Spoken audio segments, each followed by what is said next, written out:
امام علی علیہ السلام اپنے چاہنے والوں کو درس اخلاق دے ہی رہے تھے، اتنے میں آپ فرمانے لگے، اے لوگو، ایک انسان سے خبردار رہنا۔ تو لوگوں نے پوچھا، یا علی، کس انسان سے؟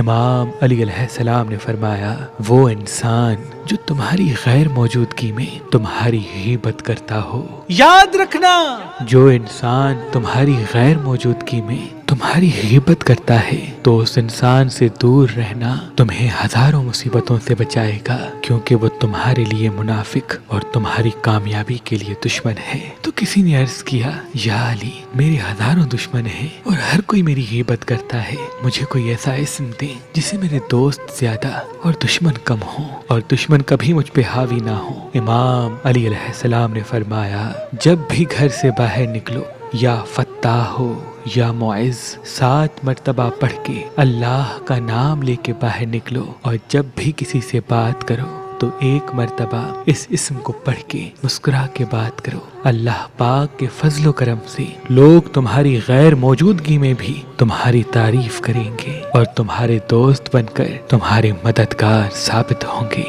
انشاءاللہ۔